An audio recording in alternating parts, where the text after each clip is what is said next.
Hi guys, so today we're at the Virginia Museum of Fine Arts and we're in a special exhibition room of prints by Japanese artist Hasui. So he traveled to Korea and some of the prints in this room are specific from that time period. So Hasui was born in 1888 in Japan and he went to study art after he was working with his family. He worked with his family until he was about 26 and their business went bankrupt. So he wanted to be an artist. So he studies to become an artist and he studies this Japanese art called ukiyo-e. So he studies this art and he also studies Western painting. And so then what you're going to see here is some beautiful landscapes. But the difference between his work and, for example, ukiyo-e is that in his work, he's using, number one, landscapes that aren't as well known. So some of the landscapes like the Great Wave, you see Mount Fuji, that's a very well known area. But this, for example, the West Gate in Korea, maybe not a very well-known location. So that's number one. And number two, he's using natural lighting, he's using shading, texture, and also he doesn't have any text on the print. So what's really cool about Hasui is he loved to travel. So he would go and travel and he would take his sketches, make a watercolor of the sketch, and then that sketch would be turned into a print. Now something pretty interesting about his story is that he was working with another artist called Watanabe and they had a great earthquake in 1923. And what is terrible is that his sketchbooks were lost in the earthquake, about 188 sketchbooks. So pretty intense. In the process of making a woodcut print, you're going to need 4 people on your team. So the first person is the artist. So in this case, Hasui is the artist. The second person is going to be the woodcutter. So it's the person who's actually cutting the design. So they're cutting the relief into the wood, and in this case, it's usually cherry wood. The third person is the printer. So this is the person who's actually going to put ink onto the wood blocks. And then the fourth person is the publisher. And this is the one who's actually kind of planning the print and deciding how they're going to sell it to the public. All right, so the one that I'd like to focus on in our video today is this beautiful landscape. So a landscape, already we are seeing something that's in nature, and it's a pavilion on top of a rock structure, and it's one of the first of 8 views of Korea. So again, Hasui is from Japan, but he's traveling in Korea.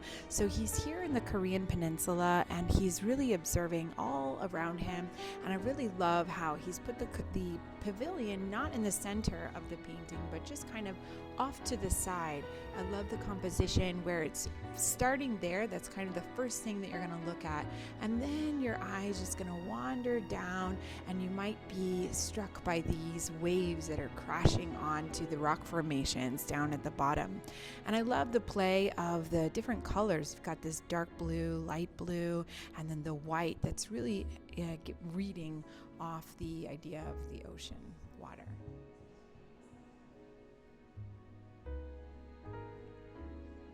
Hi guys, so today we're going to start with a watercolor drawing of this Hasui woodcut print. So we're going to start with some thick paper. We've got like watercolor, Bristol paper, and watercolors and a pencil. So let's go ahead and start with our drawing. So what we're going to do is we're going to think about where is the midpoint of the page. So it's about here, right? Now we're going to go just a little bit higher than the midpoint, and I'm going to put a horizontal line just a little bit above the midpoint. Now I'm going to kind of do a curved line over here, which will be the mountain top. So this is a sort of like a cliff area. Great. So I'm just doing kind of the mountain top. And then I've got this pagoda right up here. So I'm just going to kind of sketch that out. Just start with the idea of it being just a rectangle box. And then you've got your roof on top. So we'll add that roof, curved line, over, down like that. Great. So I've got this diagonal line here, and then I want it to come down a little bit. So I think I actually need to move my horizon down a little bit. So move my horizon down just a little. So do you know what the horizon is, Simone? Yeah, it's like the middle. The middle? well, the horizon is technically like where where the sky meets the land. So the horizon line in a painting is basically where the sky meets the land. All right, so now we're going to keep going down. Then I've got another rock formation just a little bit over here. So I'm trying to, I've got a mechanical pencil here and I'm using sort of the edge of the pencil, and I'm going to try to make my lines here without too many like, I'm just doing a really nice single line. And you can let it be a little wavy here because these are the rocks. So I'm going to go over. So what I'm going to do is I am going to draw some of these lines in the rock formations, and then I will add some dark tones with my watercolor. So I'm just going to kind of walk my line around. I've got another little formation here. Then I've got one coming up here, just up here, like that. Good. And I'll make these little sort of curved horizontal lines for the grassy patches. So I'm going to go over here. Good.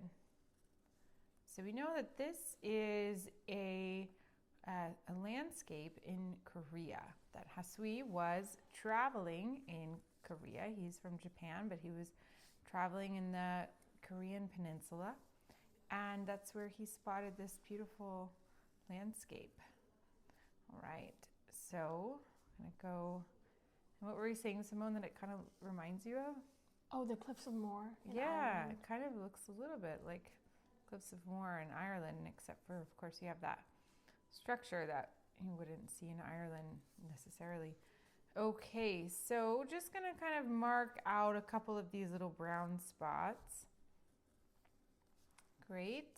And then I'll do a few more vertical kind of wavy lines. Good. So I didn't really mark this part where the water is. I can do that later. So I'm just going to do a couple more of these vertical lines just for when I go in and do my watercolor. I have some lines to play with. Okay? So I'm just doing some of these kind of vertical wavy lines. Just let your pencil just kind of walk the line. Just a few of these, not too many, just some to get yourself started. All right, great.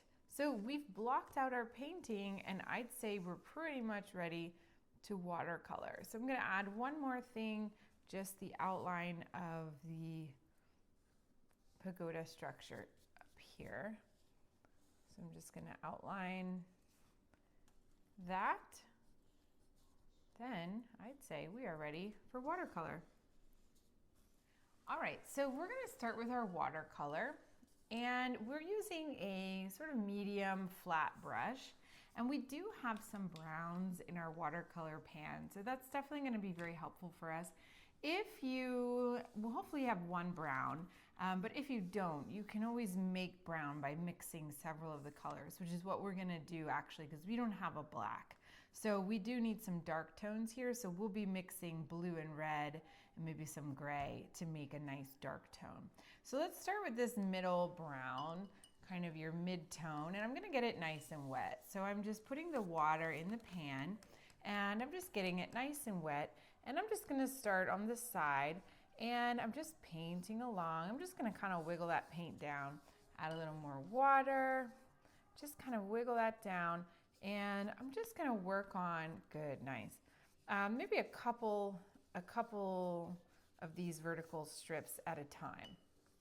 Because when I'm adding in the dark tones, I do want my watercolor to be wet. So I'm just going to get a little bit of that there.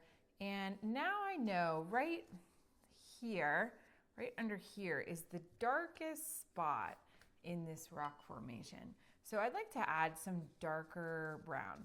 So what I'm going to do is I'm going to start with this dark blue that I've got here and get it nice and wet. And I've got like this gray color.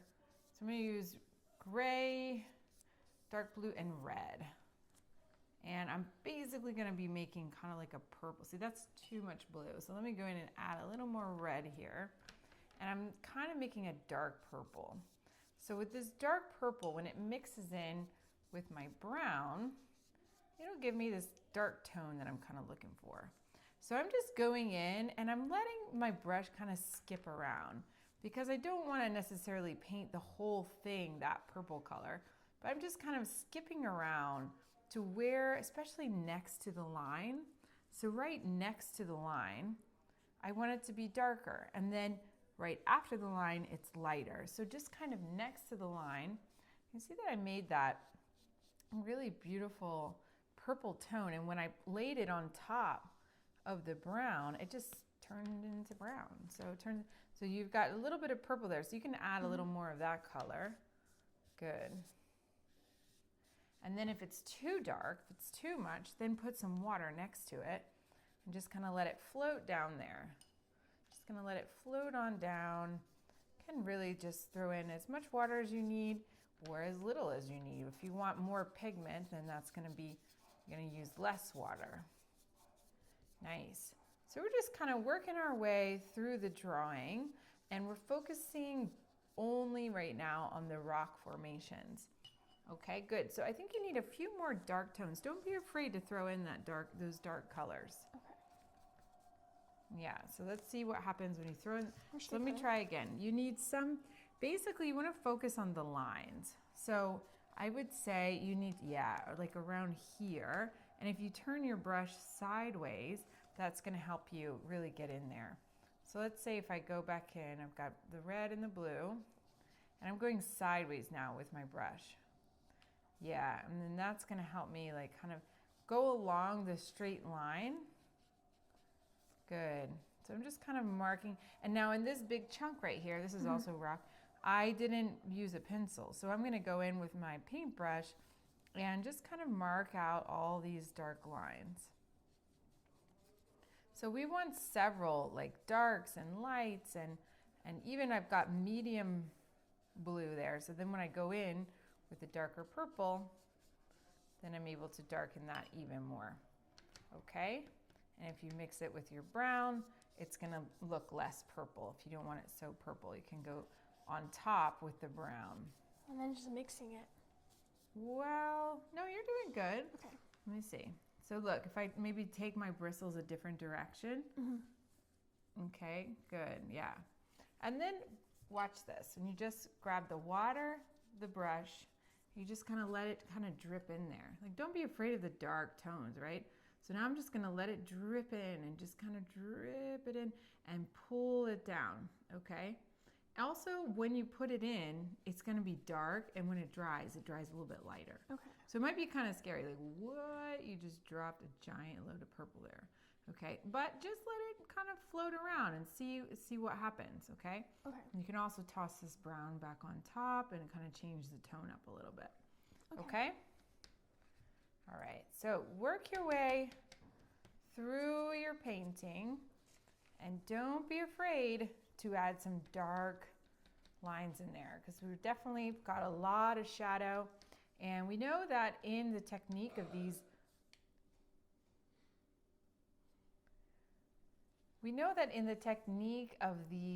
woodblock prints, that every color is its own plate.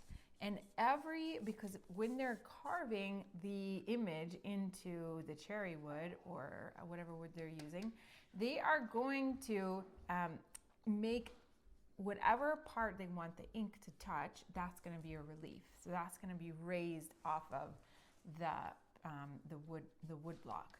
And so all these shades are done with different wood block. It's pretty fascinating. Okay, looking good.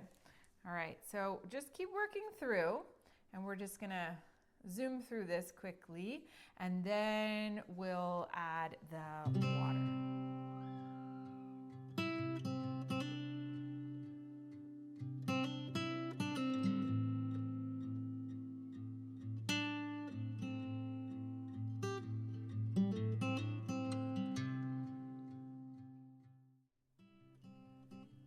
Okay, So now we're gonna start adding a little bit of the grass. So this one's got these brown kind of waves going through. So if you wanna add that, you can. If you wanna skip that, that's fine too. I'm just gonna sketch that out.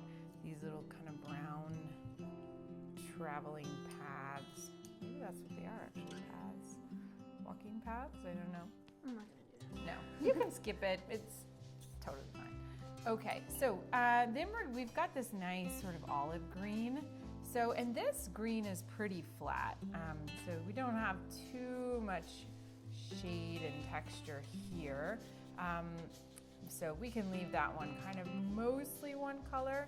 Now there is some texture down towards the rock formation where we might want to add a little bit of a darker green, in which case we can add in some just kind of like a brown or something into that. Yeah, just to give it a little bit of a new, oops, I got too much there. Actually need to add some more brown to the rocks.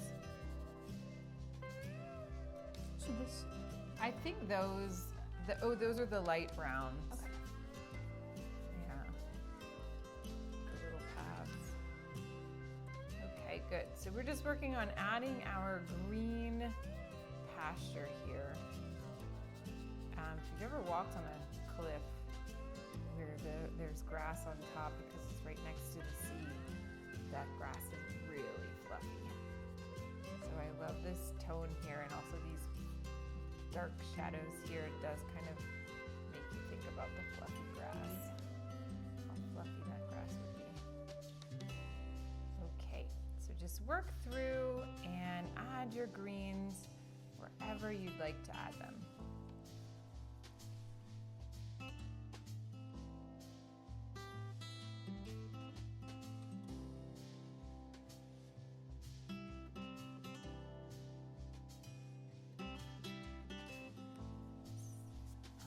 So I'm gonna work now on the pagoda up here. So I'm just picking some dark color. I just mixed blue and red and gray. I think adding some red up there would be nice actually. Yeah. My brush is too big. You wanna switch? Okay. So we're actually technically working backwards because we're making a watercolor based off of his woodcut, but Hasui would have worked the opposite way. He would go travel around and make sketches and watercolors and then go back and talk to the publisher and they would decide which print to make based off of his watercolor. So, so we're kind of working backwards here, but it's okay. It's a fun activity. All right, so great. So now I think we're ready to add the water. So I think you would want to paint with some white, maybe acrylic, to get these nice splashes, which we don't have available to us right now. So what I'm going to do is I'm going to do kind of a mixture of just a straight up watercolor, and I'm just going to do kind of a wet on wet technique. So I'm painting with water right now. I put a little bit of pigment on my brush, but I am just kind of going through and just dropping water, and I'm leaving some spots of paper dry where I do not want watercolor there because that's going to be the white splash, right? So there's the white splash. So what I'm doing is I'm holding it horizontal and I'm putting water just like here and there willy-nilly, and I'm leaving dry spots. Good, so don't do all. Now leave, now skip, right? Now, when I go in and add the water on top of my water, it's just gonna do this fun little kind of thing here. So we should paint just with water there. Yeah, paint just with water and then add the pigment on top of your water, and it's just gonna kind of float around and do this fun little surprising thing where you really have not too much control. You're just letting the water and the watercolor just do its thing. Okay, so I'm just trying to do that just to sort of emulate the nice water splash that we've got there. Now, if you want to be a little crazy, you could do a couple of splashes just to see if that helps. That could be cool. Right. Yeah, ooh, wow, that looks nice. Yeah. That looks really cool. I love that effect. Yeah, cool. Yeah, so that's gonna kind of help give us that little spritzer. Now, if you had some white acrylic, you could do that as well with the white acrylic, and then you could kind of plop some white spots in there. But we just don't have that available today. So, but yeah, that could be a cool little addition. Great. So now the sky is a different shade of blue. So you're gonna have to work with what you have, right? Because maybe you've just got one blue on your pan. So let's see how we can manage that. I think right here it's a little bit gray. So maybe I'll take off the blue and just go for the gray. Just kind of a little bit gray. Now we do have clouds up here, right? So we're gonna kind of do the same thing where you're just gonna kind of dance around the sky over there. Great. And you're gonna leave dry spots for the clouds, okay? Because there's just areas that you just wanna leave with nothing, no water, no paint, nothing. So you're just gonna kind of dance around there. Good, and leave some spots just totally dry. All right. So now I'm gonna add a little bit of pigment, and I want that to be kind of a different color than the water. So I'm just gonna work with what I have here just to see how I can get that to be a little bit of a different color. Okay. So excellent. So we are just about finished. Oh, it's so beautiful. Yeah. I love the gray and the white. It's looking so great. I love that.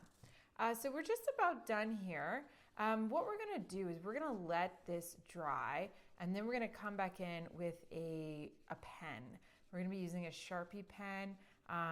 If you have a waterproof pen, that works really well. But if you don't, it could just be any black pen that you have. So we're gonna come back in here in just a moment with a pen and add some more details. Wow, it's beautiful, I love it.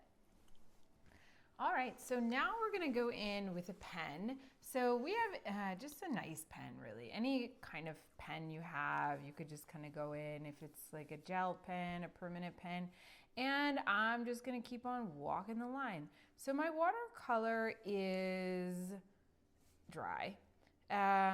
So in the case that it is a little bit wet, then you're gonna want to wait.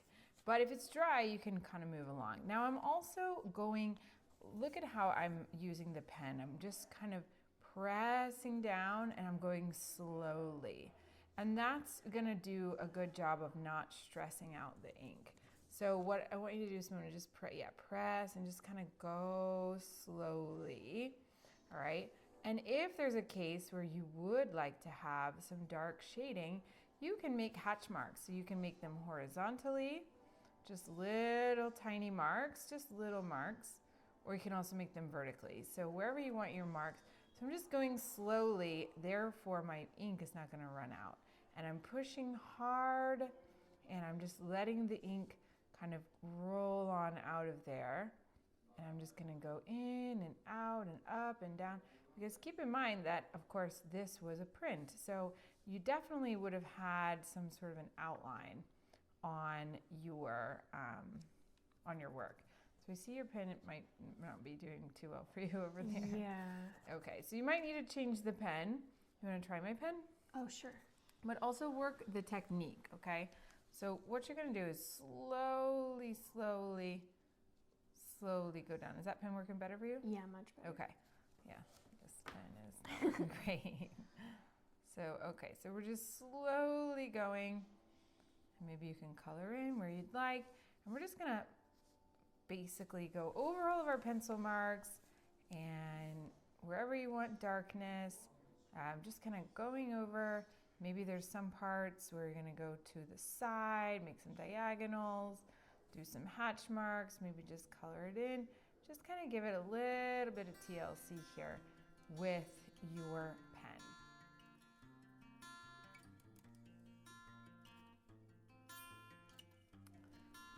So I just want to show here that if you'd like to make maybe 2 vertical lines close by, And then you want to add some dark shading. You can do diagonal hatch marks in between those two lines. I think that does a nice job showing the nice shadows that we're looking for. So the technique here is just two lines kind of close to each other, and then these diagonal hatch marks. I'm going all the same way with my hatch marks, so I don't confuse things. So just going all just like that. There. Cool, that looks great, looking great. Take your time and don't run through the ink too fast, because that's what will kind of make your pen die. All right, good.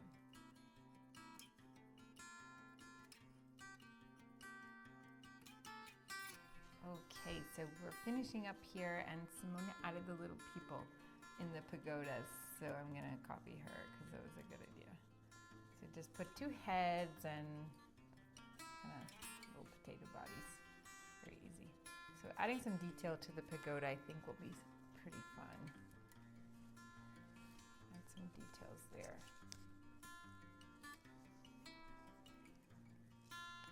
All right, so I think we're finished. I love how they turned out, so beautiful.